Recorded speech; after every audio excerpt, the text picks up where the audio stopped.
Let's generate our motivation. In addition to recognizing the kindness of sentient beings as one element to generate compassion, we also focus on identifying their dukkha, the unsatisfactory conditions that they have while in samsara, and to do that for others and want them to be free of their unsatisfactory conditions. We have to identify our own dukkha. So everybody wants to be free of pain. That's not a big thing in the sense renouncing physical, mental pain. We all want to do that automatically, even animals do. But another form of unsatisfactory conditions in cyclic existence is the fact that what we call pleasure actually by its own nature isn't pleasurable in the long term and transforms into pain if we keep doing it. So we have to see ourselves and then others as not yet having renounced that, not yet wanting to give up that level of unsatisfactoriness. So learning to renounce it in ourselves and then renounce it in others, which makes our compassion stronger. And then third, the dukkha or unsatisfactoriness of simply being under the control of ignorance, afflictions, and karma, of simply having these five aggregates. So again, we have to see the disadvantages for ourselves in that, and then the disadvantages for others.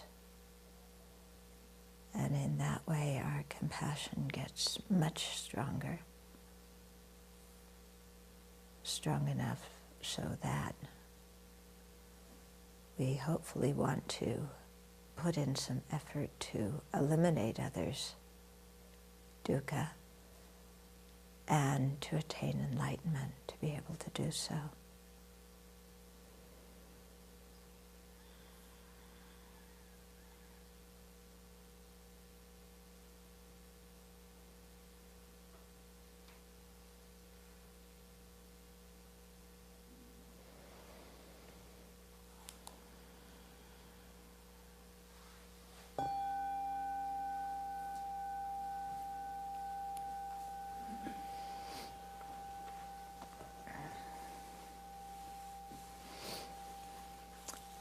So I want to talk a little bit about dukkha, or unsatisfactory conditions, or what is commonly translated as suffering, but suffering is an incorrect translation, actually, and very misleading.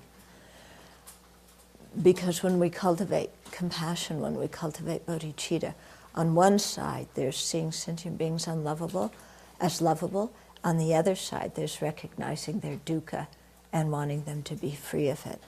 And like I said, to recognize others' dukkha, we have to recognize our own. And I'm using the Sanskrit word dukkha here instead of suffering, because I want you to get used to this new idea, because when we use suffering, we get used to the wrong idea, and then it becomes very difficult for us to enlarge our mind. Okay? So when we talk about dukkha, there's three types of it.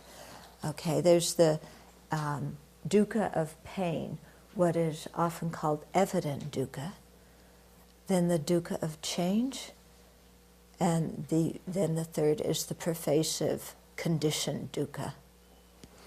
Okay, so the dukkha of pain, this is evident suffering. Okay, physical suffering, disease, injury, mental suffering, incredible unhappiness, the pain of confusion, loss, grief, these kinds of things, okay? So often if the term dukkha is translated as suffering, then we limit our wanting to be free to wanting to be free of this.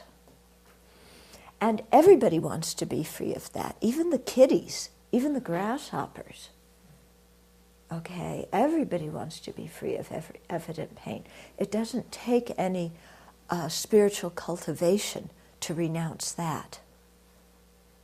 Okay, renounce means you want to get rid of it.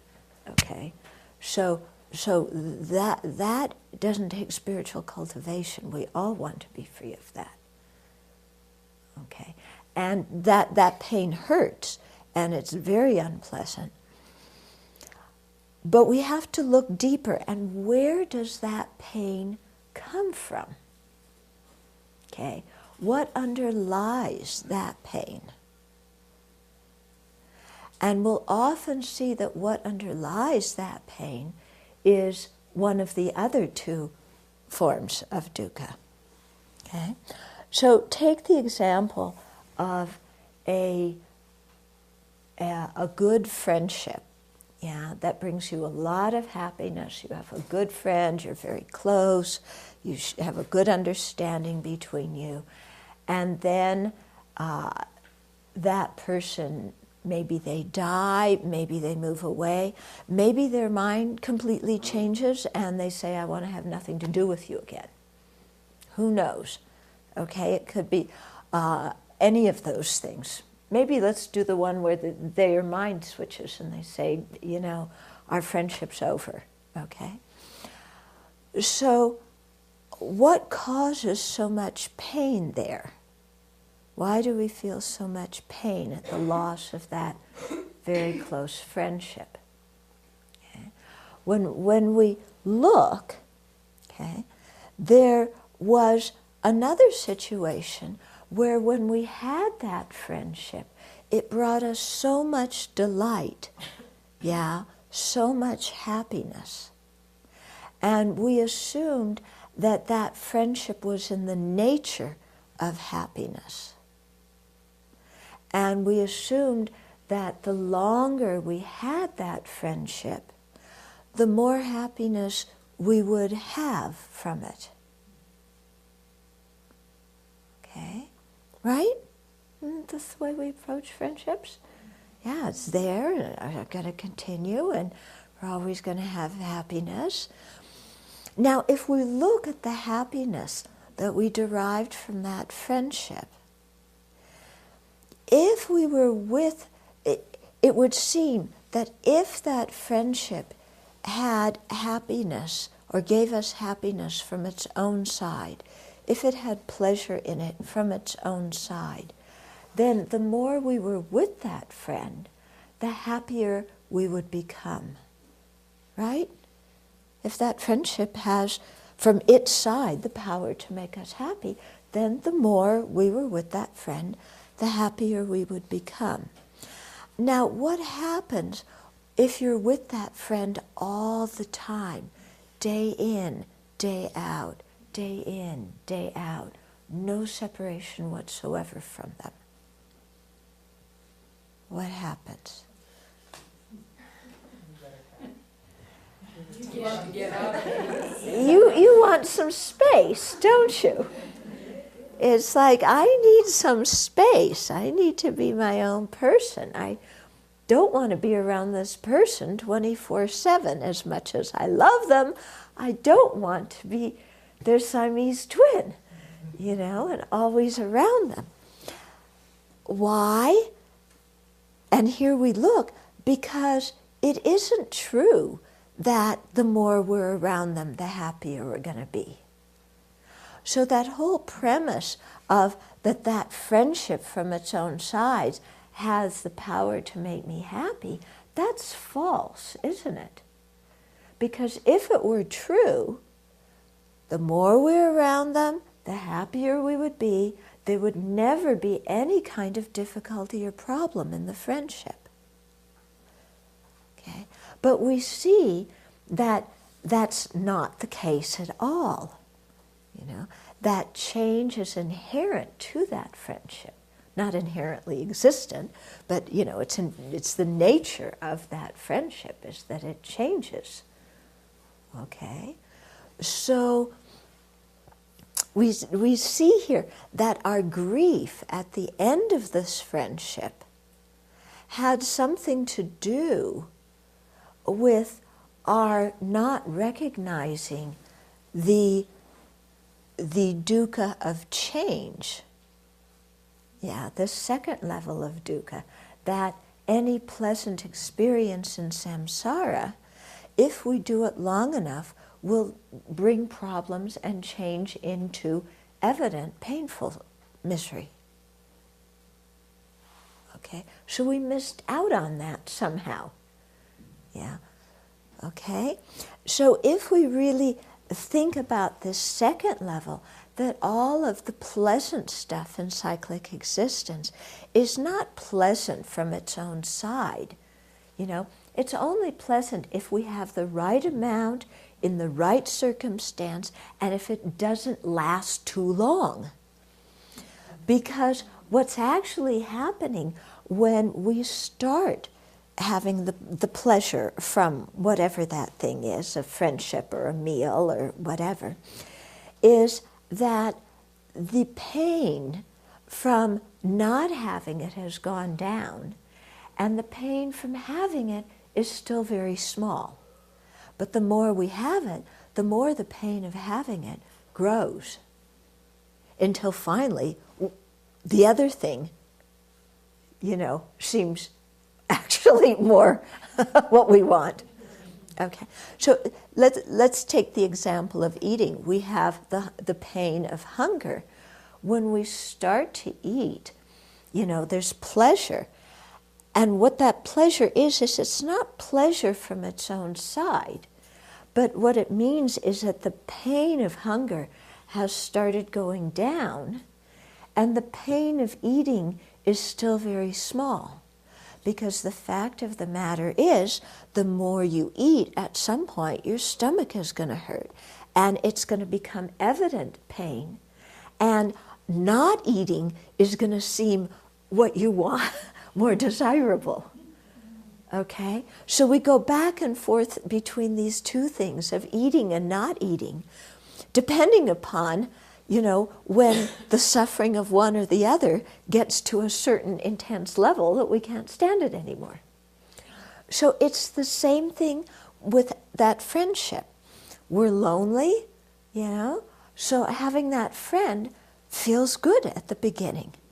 But if we're chained to that person 24/7, after a while, you know, that what was delight when it started with, we see, was only a reduced level of pain. And the more we had it, instead of giving us more pleasure, it becomes more painful until we reach the point where I want to be alone. Okay? And then being alone seems much more desirable. So then that person's not there, and then it's like, oh, I have some space. How nice. And that seems pleasurable. But what's happening at that point is that the pain of being lonely is very small. And you've gotten rid of the gross pain of being with this person. But then the pain of being lonely is going to grow until you want to be with this person. Then you start with them. So then this one starts going down, that one starts coming up, until you're fed up with being them. You want your own space. And then they leave, and then that suffering goes down, and then this one starts out small, so we call it pleasure, but it's actually starting to go up again.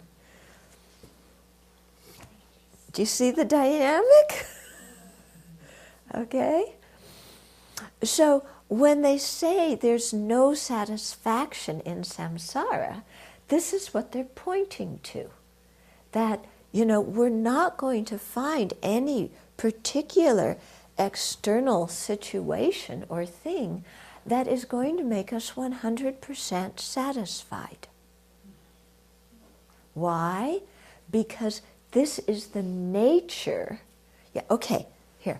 Why does nothing have the potential to make us 100% satisfied. Okay. Now we dig a little bit deeper. Why not? Why can't this thing make me 100% satisfied? What we come to when we investigate is it's because my mind and my body are under the control of ignorance, afflictions, and karma. That's why. So that's the third level of dukkha. Okay, the first level was the evident pain. The second level was this unsatisfactoriness of change. And the third level is called pervasive conditioned dukkha because it pervades our entire body and mind. It pervades all the realms of cyclic existence, of the beings in cyclic existence. And it is conditioned, okay? It's conditioned, and our aggregates, our body and mind, our 5 aggregates, you know, the form aggregate, our body, feeling, discriminations, conditioning factors, and consciousness, all these are conditioned things. But one of the main conditioning factors of all of them is ignorance, okay? So even we hear the word ignorance, it doesn't have a nice ring to it, does it? You know, even you hear the word, it has the connotation of something quite undesirable. And sure enough, it is, okay? So what does it mean when we say that our aggregates, our body and mind, are under the control of ignorance, afflictions, and karma? Well, what we see, okay, one indication of this is, and this relates to that second level, the dukkha of change, is that our minds are not very stable, and our minds are quite fickle. And what makes us happy one moment makes us unhappy the next. Okay, can you see this in yourself? Can you see the changeable nature of your moods? Can you see how your mind tells you, if I only had that, I would be happy. But once you get it, you aren't happy? Yeah? Can you see that what you think will bring you happiness changes day by day? Yeah? When it's really cold in the dead of winter, we want sunshine. When it's 100 degrees in summer and we're sweating, we want some cool. We want winter. What our mind wants as happiness is so ephemeral, is so fickle, so unstable, isn't it? Yeah. At one time, oh, I want to do this. Then another moment, I want to do that. No, I want to do the other thing. Oh, I want to be with this person. No, I want to be with that person. I want to go here. No, I want to go there. Our mind is so unpredictable, isn't it? And we see, and what's very interesting is we see ourselves as sane, rational, predictable, and in control. Isn't that our self-image? You know, I'm perfectly sane. I'm not fickle at all. You know, if I change my mind, it was because it was a good decision to change too. It's not an indication of my being fickle. It's because I didn't have all the information and now I'm going to do something better. But then when our mind changes again the next day, still we aren't fickle. Still we aren't unpredictable. It's just that now we have even more information and we know better now what's really going to make us happy. It's incredible, isn't it? You know? Like our self-image does not match reality.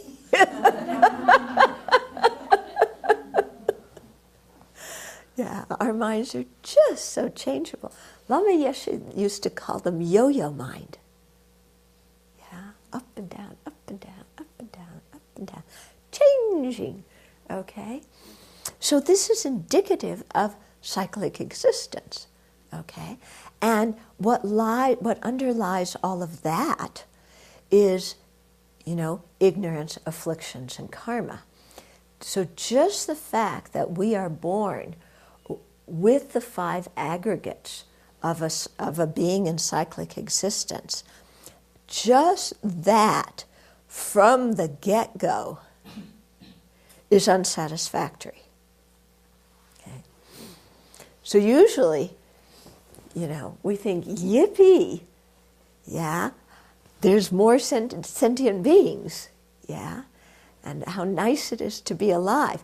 So I'm not advocating death, but what I'm saying, I realize nowadays I have to be so careful because people misunderstand things all the time, okay, is that while we think being an embodied being is fantastic, from the get-go, having this body is basically a pain in the neck.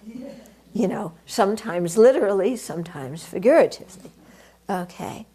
Why? Because our body gets old and sick and dies. Yeah? Isn't that kind of an unsatisfactory condition, that you get old and sick and die? Would you say that's unsatisfactory? Yes. Yeah, I think it's pretty unsatisfactory. Yeah, to have a body that gets old and sick and die, that's unsatisfactory. Okay. To want different things and not be able to get them, that's unsatisfactory, isn't it? Hello? Yeah, it's unsatisfactory.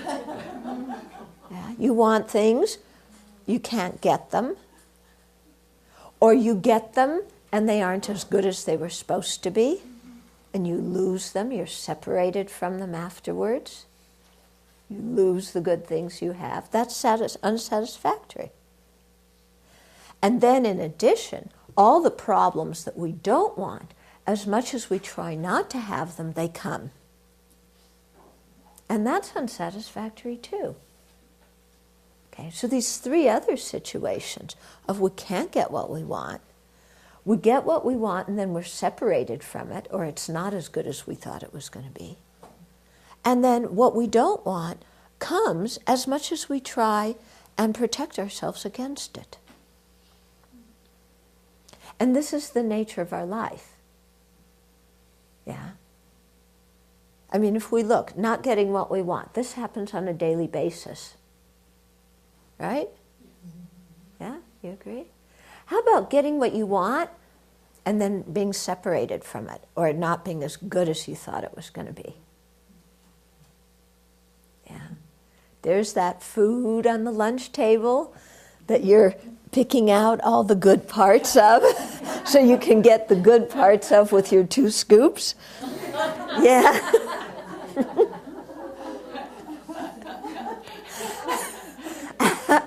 And then you think, this is going to make me happy. And you taste it. And one day, it's not salty enough. And the other day, it's too salty. Okay? Or you carry it away, and then you drop it, and you don't have it after all.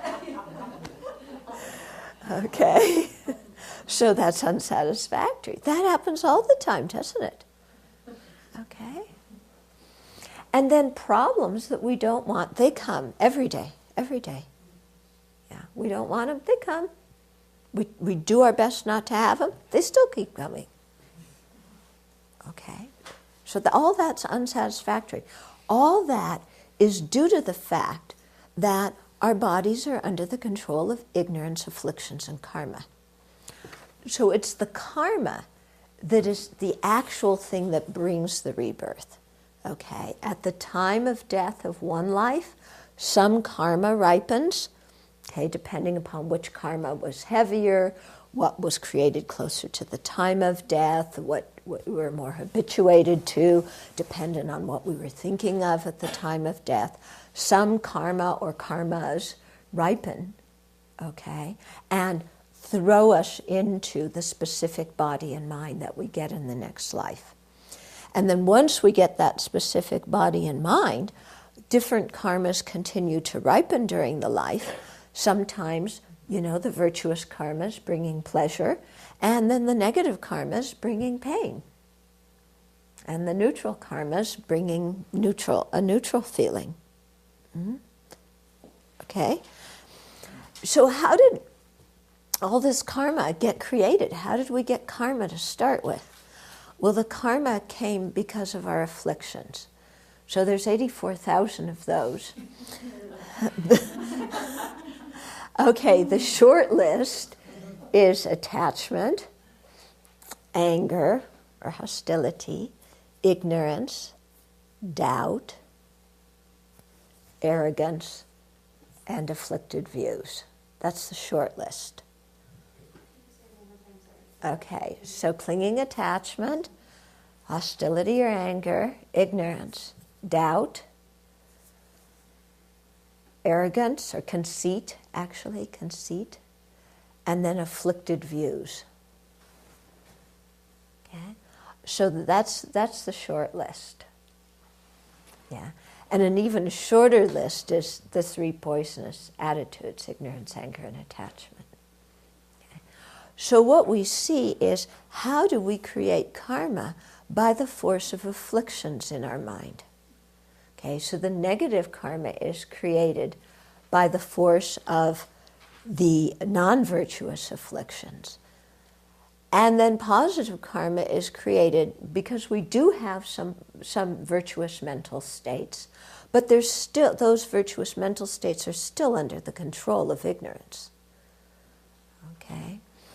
But we see that, especially if we think about negative karma, which brings the pain that we don't want, that's all due to actions when we've been greedy, had a lot of desire, the mind full of doubt, the mind full of wrong views, the mind full of anger and hostility or jealousy or arrogance, or a lack of our own sense of integrity, a lack of consideration for others, okay, a lack of introspective alertness to see what's going on, laziness. There's all, spite, vengefulness, all sorts of different afflictions that come and are the things that, when those things are in our mind, then we do have paths of actions that are verbal, physical, and mental that create karma that lead us to rebirths, or that ripen in our life as the things that we experience in that life. So then we trace it back. Well, where do all those afflictions come from? What's the root of all those afflictions? Okay, and what we see is that underlying all those afflictions is a misapprehension of the way things are. So that's what we call ignorance. So ignorance isn't just a not knowing, it's an active misapprehension of the way things exist. So while things exist dependently, ignorance holds them to exist independently, inherently. While things don't have their own inherent nature, ignorance, clings to them as having some kind of inherent nature, some kind of inherent characteristics that make them them. Okay? So all this whole thing, where does all the confusion and the just unsatisfactory, where does all the unsatisfactory circumstances in our life come from? They come from the karma that we created. How did we create that karma? Where did the karma come from? From the afflictions. Where did the afflictions come from? What underlies them? Ignorance. So the buck stops at ignorance. Okay? So that's why we say ignorance is the root of samsara. Okay? So as long as our minds are under the influence of this ignorance and the afflictions, and we create the karma, and we get the resultant unsatisfactory experiences, as long as that mechanism is going on, we get born again and again and again and again. Okay, always wanting to be happy, but never knowing what the path to happiness is, and instead always creating more and more causes to have more and more difficulties. And so that's the tragedy of cyclic existence, isn't it? You know, here we are, what I described applies to us, but it, you know, as individuals. But everybody else we look around to, it applies to them as well. You know, because until you have a direct perception of emptiness and have started eliminating some of those afflictions in a way so that they can never return, until we get to that point, you know, the ignorance is really the boss in our lives. And so we feel like we're in control, but we're not. And what's deceptive about it is that the feeling that there's an I that's in control is part of the view of ignorance. Okay, so if we want to get rid of ignorance, we have to get rid of this feeling that there's a me that's in control. It seems so antithetical, isn't it? If I want to get rid of ignorance, I should be able to be in more control so I can control the ignorance. You know, but giving up this I that needs to be in control, that can control the ignorance, that's what actually gets rid of the ignorance. Seems weird, doesn't it? Yeah?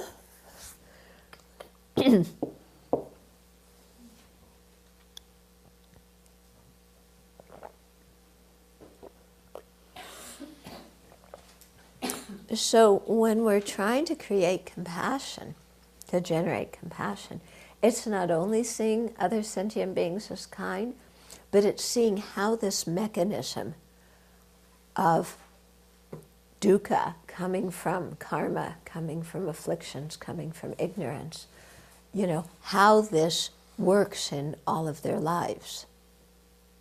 Yeah. So recognizing that pervasive, conditioned dukkha, yeah, recognizing it in others. How can we recognize it in others if we can't recognize it in ourselves? Or to put it in another way, to recognize it in others, we have to first recognize it in ourselves. Yeah. It's much easier sometimes intellectually to see, to trace back how other living beings are under the control of ignorance, especially when there's somebody who we really don't like. You know, oh yeah, they're this, and they create karma, and yeah, they have plenty of afflictions, and they're rooted in ignorance. I have compassion for them, for their ignorance. Okay, we can manage that. Okay. Now, what about somebody that you think is so wonderful in your life? Is it easy to think that their minds are completely under the influence of ignorance? We don't want to think that of them. We want to think that they're kind of, well, if not Buddhas, then at least bodhisattvas, because their mission in life is to make me happy. And isn't that what bodhisattvas do? Bodhisattvas make sentient beings happy. And my friends and partners' mission in life is to make me happy. So they should be near bodhisattvahood, right? You know, do we like to think of that person as being born under the force of karma? Yeah? Do you want to think of somebody you really care about as being born under the force of karma? Do you want to see them as their mind being overwhelmed and ruled by afflictions? No, we want to see them as good people. Only when they make us mad do we want to see them as having afflictions. But normally, we don't want to, you know, everybody else is afflicted, but not the person I really care about. And being ignorant, we don't want to see them as being ignorant. They're kind of our refuge in life. Okay, so that's hard to see. It's hard to see, that they're not inherent personalities. They're simply, 5 aggregates under the control of afflictions and karma. Everything else is getting added on by our namtok, our superstitious thought. Okay? So let alone the people we care about not wanting to see them as overwhelmed by ignorance. Ourselves, the one who's the center of the universe, the one who has all the answers about how everybody else should live and how they should run their lives and how the world should be and what the government policy should be and how everything should be done. This perfect one who never does anything wrong. Do we want to see ourselves as being under the influence of ignorance and afflictions and karma? No. Yeah. No. I'm not a Buddha, but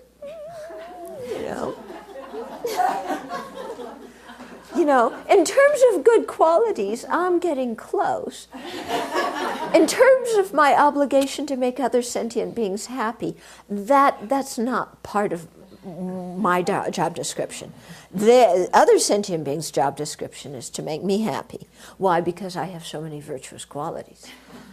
Because I'm so wise, I'm so knowledgeable, I know how everybody should solve all their problems. So to see this big I as, under the control of ignorance, that we don't want to see that. And then to think that to get rid of the ignorance, we have to let go of all that I grasping to start with. No way, Because there really is this thing that's me in there, isn't there? There's this me that decides. There's a me that chooses. Okay. There's a me that weighs all the evidence, in control, makes a wise decision, carries it out perfectly. And then, of course, the next day, there's a me that is unlovable, that can't do anything right, that is completely flawed, that is the basket case that everybody should take care of and feel sorry for. But whichever me we happen to believe exists that day, that's the one that's there. But they're all based on the same wrong conception, aren't they? Same wrong conception. So it's a very humbling thing to think of ourselves as under the control of ignorance, afflictions, and karma. It's very humbling. It's actually downright scary. It's downright scary. Okay? And so for that reason, our mind builds the fences. That doesn't want to, we don't want to even go near recognizing that. Okay? And so instead we want to hear about light and love and bliss and this kind of stuff. Yeah? We don't want to hear about dukkha. But if you look at it, how are we going to have really in-depth compassion for sentient beings if we can't see the reality of the situation they're in? And how can we see their reality if we can't see our own? Okay? So when we see and this is our own conventional reality of being under the control of ignorance, afflictions, and karma. When we see that, not only is it humbling and it's terrifying, but that actually, when we see that, is the basis of having compassion for ourselves. Because only when we can really see the depth of the situation we're in do we have genuine compassion for ourselves. Because remember, compassion is wanting somebody to be free of their dukkha. So of course, when we see the depth of our dukkha, we want ourselves to be free of it. Okay? That is compassion for ourselves. Another term for it is renunciation. Okay? We usually hear the word renunciation and think that we're renouncing pleasure. We're not renouncing pleasure, we're renouncing dukkha. When we renounce dukkha, we do so because we want ourselves to be happy. That's compassion for ourselves, isn't it? Going and buying ourselves a present because we feel down in the dumps, that's not compassion for ourselves. Wanting ourselves to eliminate the cause of all of our dukkha once and for all, that's real compassion for ourselves. Okay?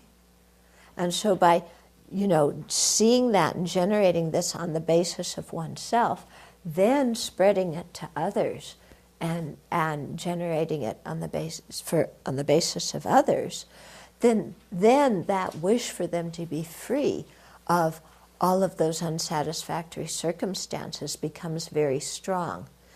And that, coupled with seeing them as lovable, that's what gives rise to compassion.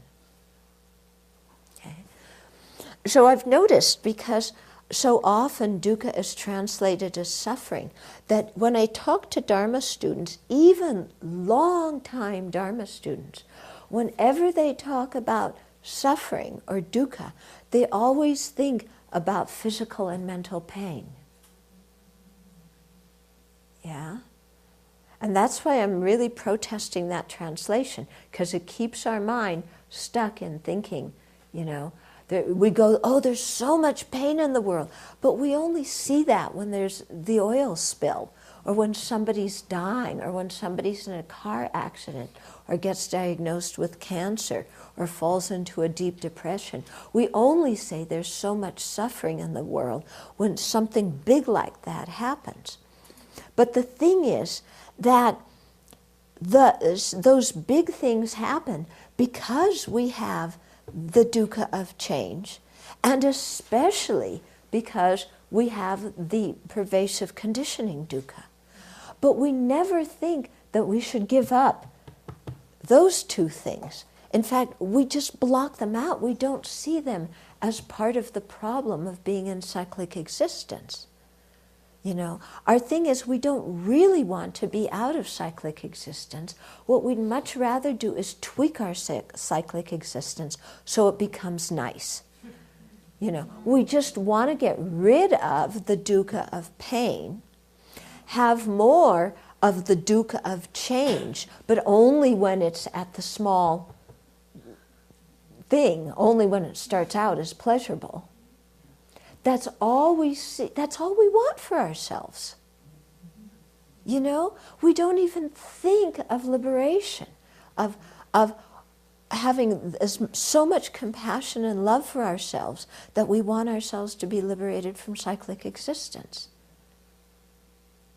We don't have that kind of love and compassion for ourselves.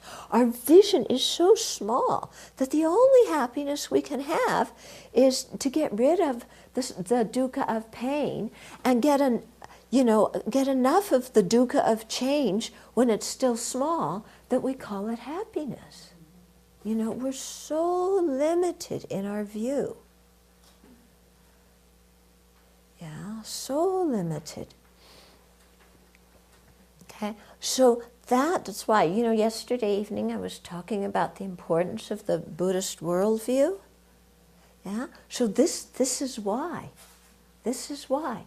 Because when we have this bigger worldview, of realms of existence, of ourself as somebody under these three types of dukkha, when we think of, and then we trace it back to ignorance, and we see how grasping at things in the opposite way from how they exist is the cause of all this trauma we go through, then we really want ourselves to be free. But, in addition to really want ourselves to be free, it's not just a thing of seeing all three kinds of dukkha. it's also knowing that it's possible to be free. Because if it's not possible to attain liberation, then we might as well give up and just try and get rid of the dukkha of pain and get some of the dukkha of change. Yeah, if it's impossible to actually eliminate those three kinds of dukkha, then our limited view is correct and we should stick with the strategies we still have. But the thing is, when we examine what the ignorance grasps at, when we see that what ignorance grasps at is things existing as independent objects with their own essence, coming from their own side, with their own characteristics that give them the ability to be something or do something from their own side. Okay? And we see that's what ignorance apprehends, what ignorance says is true. And then we start to question, but do things really exist like that? Are they identifiable, discrete, independent entities that are self-enclosed, that don't have exist independence upon anything else? Is that how things really exist or not? Okay. When we start to investigate, we see, no, things can't exist like that. They may appear to us to exist like that. We may perceive them existing like that. That's what we were talking about in last night's teaching. Okay? That may happen. But just because they appear and we perceive them that way, that doesn't mean that that's how they actually exist. Because when we use reasoning and logic, it becomes very clear that things can't possibly exist that way. Okay? How could something exist that exists in and of its own right without depending on anything else? If it did, it wouldn't depend on causes and conditions to arise. Okay? You say, oh, well, why do we need causes and conditions? But if we look around, everything has causes and conditions. Nothing comes about causelessly. Everything has causes and conditions. Okay? Everything that functions anyway has causes and conditions. So we see that no, things don't exist in the way they appear to us. What ignorance is holding as reality is totally wrong. And so because what ignorance holds as true is actually erroneous, when the wisdom comes that sees the way things are, it can overcome that ignorant mind. Okay? If things really were inherently existent, there would be no way that ignorance could overcome that. But things aren't inherently existent, so the ignorance can overcome the wisdom can overcome the ignorance that thinks of it as existing inherently, that grasps it as existing in that way. Okay? So when we understand that, when we understand where all of this dukkha comes from, first of all, when we see how unsatisfactory the dukkha really is, then when we trace where it comes from and see it comes from ignorance, then when we identify how the mode of apprehension of ignorance, how ignorance apprehends things to exist, and then we see that how it apprehends ignorance to exist is impossible. And then we know that, therefore, there exists wisdom that can see the opposite of what ignorance sees. And because ignorance is based on false apprehension, the wisdom can overcome it. Therefore, it's possible to eliminate the ignorance. And when the ignorance is eliminated, the afflictions don't function. When the afflictions aren't there, we don't create the karma for rebirth and cyclic existence. When we aren't reborn in cyclic existence, then we don't have all the three kinds of dukkha of cyclic existence. Okay? So this is all part of what we have to understand in this picture. And not just understand intellectually, but really think of in a very personal way. You know, this is my situation in life. Yeah? We usually think, oh, my situation in life is I have a job, but I might lose it because the economy's going bad. Don't worry about that. That's not our biggest problem. We think that's our biggest problem. That's not our biggest problem. Okay? Our biggest problem is that we have ignorance and that it runs the show. Okay? That's what our real problem is.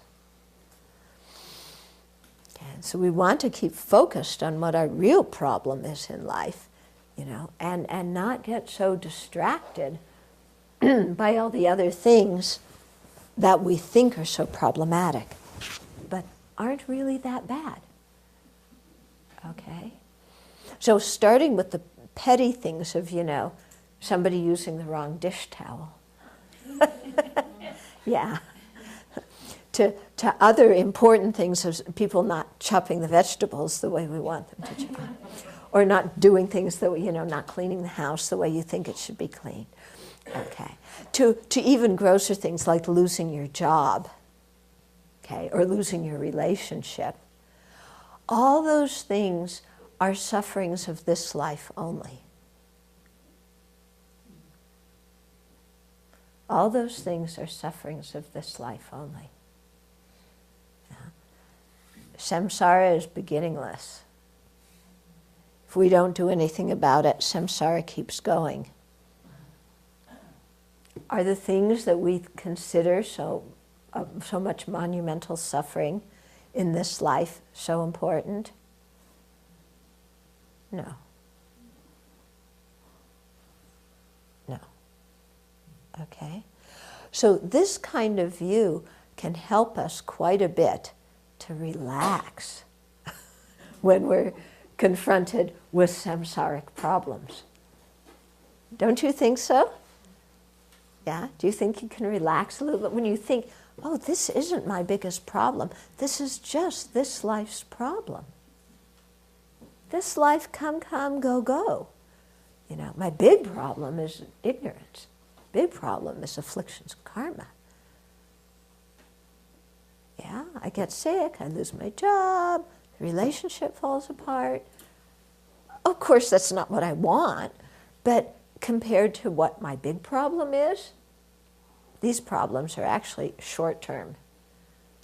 And they're not so bad, you know, because they're going to change eventually, aren't they? I mean, are you going to be permanently unemployed forever? I don't think so. Yeah. Well, I am.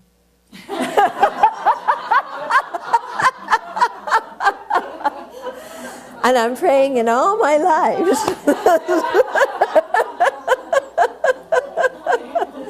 Yeah, I've been unemployed my whole life except for a few years when I taught school. Yeah. His Holiness is also unemployed. Yeah, you think about it? Yeah, Cancer Jumpatek Choke, I'm unemployed. Geshe Zopa, unemployed. Okay, so yeah. Benefits around. Yeah, there's some benefits for. Okay, so you know it helps you really put things in perspective and to see what's really important in our lives and where to put our energies. Okay, so while this understanding of samsaric dukkha is very humbling and very terrifying, it also, as we understand it, you know, the more and more we understand it, it also brings a certain kind of peace in our mind, because all the petty little things that used to make us so aggravated, you know, like my contact list in my email disappearing every day. All these things are like nothing. Yeah, it makes your mind peaceful because it puts these things in you know, perspective. Okay.